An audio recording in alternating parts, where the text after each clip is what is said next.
Buenas tardes, mi nombre es Carlos Enrique Bondano y este es mi video de control de la lectura del libro de Somerville, capítulos 8 y 9.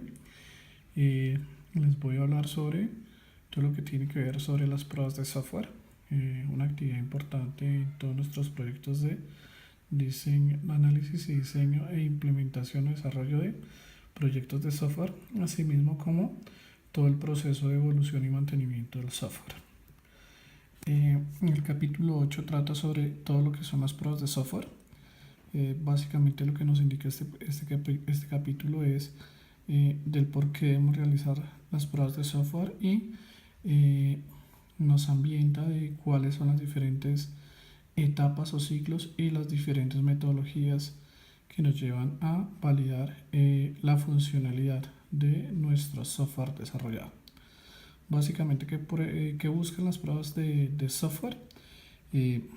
Básicamente lo que buscan es probar de que lo que nosotros en algún momento sentamos y definimos como algún proyecto con algunos alcances y con algunas funcionalidades ya definidas, realmente se estén planteando en el proyecto y funcionen como nosotros planteamos que iban a funcionar. Adicional a eso, lo que buscamos con estas pruebas de software es buscar situaciones donde lo que nosotros hemos desarrollado, hemos planteado como el desarrollo, actúe inadecuadamente o presente condiciones adversas a los requerimientos funcionales de este. Básicamente lo que nosotros buscamos con estas pruebas de software es hacernos una serie de preguntas. Entonces, cuando estamos haciendo las pruebas es el software o el propósito de software que nosotros definimos como propósito, como objetivo, y todos aquellos lineamientos que nosotros tenemos como entregables o como requerimientos funcionales se ajustan a los requerimientos. Cumple este desarrollo de software con las expectativas del usuario, y este desarrollo o este proyecto que estamos ejecutando está adecuado a las tendencias del mercado, a las tendencias tecnológicas. Pues básicamente estas son las interrogantes que nosotros nos debemos hacer. Básicamente encontré, para mí fueron las más importantes en la lectura, los siguientes tipos de prueba que el libro nos sugiere realizar o implementar en nuestros proyectos de desarrollo de software. Básicamente, la primera son las pruebas de desarrollo, en donde las pruebas las realiza el equipo desarrollador, el equipo que está haciendo el trabajo de diseñar o de pasar ese código fuente o alimentar esos algoritmos para que los requerimientos funcionales se conviertan en un producto final que cubra las necesidades del cliente. Básicamente está enfocado o tiene tres etapas o tres marcadas secciones, que son las pruebas de unidad, las pruebas de sistema y las pruebas de componente. Perdón, en su orden son las pruebas de unidad, sus pruebas de componente y las pruebas de sistema. Básicamente las pruebas de unidad son aquellas que tienden a validar el desarrollo o funcionalidad de los objetos que nosotros hemos definido dentro de nuestro software. Las pruebas de componente son aquellas donde yo puedo mirar la funcionalidad entre diferentes módulos o componentes que yo he definido dentro de mi software, y las pruebas de sistema es donde se realiza un set de pruebas completo del sistema para validar la funcionalidad y la interrelación de los diferentes módulos que se han diseñado. Hay otro marco, otro tipo de validación, que es el proceso de verificación e inspección de software, que básicamente lo que nos recomienda o lo que nos dice es que es una práctica bastante adecuada o bastante aceptable el poder ir depurando el código mientras se hace el desarrollo, pues lógicamente con el fin de poder encontrar ciertas funcionalidades o ciertos bugs o ciertas cosas que no funcionan adecuadamente para irlos cubriendo durante el desarrollo, y con eso cuando lleguemos a las etapas de pruebas y testeo pues lógicamente ya estén cubiertos. En algunos casos recomiendan, por ejemplo, tener un equipo desarrollador donde una persona desarrolla y otra persona valide, o en algunos casos, dependiendo de la complejidad del software, pues hay un equipo netamente desarrollador y hay un equipo que netamente está validando el código, ¿sí? Con eso entonces podemos ir validando versión a versión las posibles inconsistencias en el funcionamiento de nuestro software. Y también me pareció interesante todo lo que tiene que ver con las pruebas del usuario. Básicamente lo que nos indica es que hay varias también fases o varias formas de hacer este tipo de pruebas ya con usuarios finales. La primera es cuando los usuarios trabajan de la mano con el equipo desarrollador. Tengo varios casos donde, por ejemplo, se hacen desarrollos a nivel de SAP o a nivel de Oracle, donde los usuarios finales se sientan con el equipo desarrollador para ir validando la funcionalidad de los aplicativos o los módulos que se han desarrollado para mirar cómo van funcionando o por qué se tienen que ir validando funciones o características del módulo que se está desarrollando, que tienen niveles de manejo de información de otras áreas que se necesitan. Entonces es adecuado tener pues a los jugadores del equipo, a las personas que tengan la información o que sepan cómo se maneja este tipo de información para poder hacer las validaciones. También hay una serie de pruebas donde el usuario tiene acceso a versiones previas del software. Estas versiones son versiones beta y donde sencillamente el usuario es un beta tester, un testeador, y sencillamente entra y valida la funcionalidad del software, y con eso puede llegar a validar si está funcionando correctamente o por el contrario presenta algún elemento mal funcional.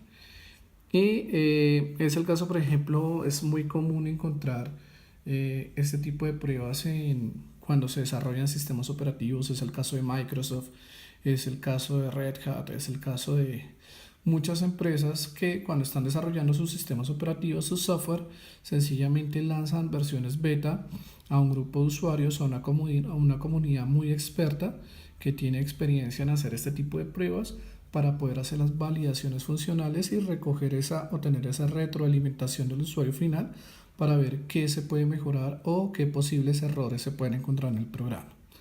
Y por último encontramos dentro de estas pruebas de usuario las pruebas de aceptación, y es sencillamente validar con el usuario, con el cliente final, con el grupo al que va definido o va el que le vamos a entregar el software, que realmente estemos cumpliendo con las expectativas que inicialmente se hayan pactado para el desarrollo de software. Básicamente esto es lo que nos garantiza este tipo de controles, este tipo de pruebas. Lo que nos garantiza no es que nuestro software no salga con problemas, sino que podamos tener un control sobre todos aquellos aspectos que el software pueda llegar a mal funcionar y que podamos llegar a mejorar para que la experiencia del usuario final sea la mejor. Ahora les voy a hablar sobre todo lo que tiene que ver sobre el proceso de implementación, validación y operación, todo el proceso de evolución del software. Básicamente el capítulo 9 nos habla de el por qué debemos evolucionar y el por qué debemos tener en cuenta el ciclo de evolución del software como un punto vital dentro del ciclo del desarrollo de nuestro producto. Básicamente, como entendemos, el desarrollar software no es una labor fácil, es una labor que lleva bastante tiempo, hacer una cantidad de levantamiento de información, hacer diseños, arquitectura, etcétera, etcétera, etcétera, para llegar al final del año y decir vamos a cambiar el software porque sencillamente necesitaba una funcionalidad adicional o porque no cumple con las expectativas de algún usuario. Entonces, básicamente el ciclo de evolución del software parte o la definimos como si fuera una espiral donde tenemos como todo desarrollo, como todo proyecto de desarrollo, tiene el levantamiento de unas especificaciones, una implementación, una serie de validaciones, que son las pruebas, y una operación. Sencillamente, durante todo este ciclo nosotros podemos validar o nos podemos dar cuenta de que por alguna razón nuestro software necesita procesos o necesita módulos o funcionalidades adicionales, o que tenemos que corregir alguna de las falencias que por alguna razón salió a relucir después de que lo tengamos implementado. Básicamente el mantenimiento, el software nos involucra un mantenimiento del software que incluye lo que son reparaciones de fallos. Sencillamente tenemos un bug no documentado, un mal funcionamiento, por alguna razón no lo pudimos detectar en la etapa de pruebas. Sencillamente este ciclo de vida del software incluye hacer todos esos mantenimientos correctivos por este tipo de inconvenientes. También tenemos alguna adición de funcionalidad cuando por alguna razón de negocio o por alguna razón tecnológica tengamos que adicionar alguna interacción o alguna otra funcionalidad. Entonces esto implica un cambio en el desarrollo y por lo tanto pues va dentro del mantenimiento del software. Y lógicamente por todo lo que tiene que ver con la adaptación de nuestro software pues al entorno. Por decir algo, hace un par de años la mayoría de aplicativos eran cliente-servidor. Hoy en día pues no encontramos en el mercado aplicativos con interfaz web o aplicativos que hicieran interacciones entre bases de datos o que pudieran buscar información en grandes bases, bancos de datos, etcétera, etcétera, etcétera. Hoy en día es prácticamente un requerimiento el que nuestro software, por ejemplo, pueda interactuar con un celular, con un móvil, con una interfaz web. Entonces, este tipo de adaptaciones y evolución tecnológica de una u otra forma nos lleva a que evolucionemos nuestro software, hagamos un mantenimiento para poderlo llevar a esa etapa. También me pareció interesante todo lo que fueron las leyes de Lehman. Básicamente estas leyes indican el por qué y cuándo debemos hacer la evolución o el por qué evolucionamos nuestro software. Básicamente son 7 leyes y esas leyes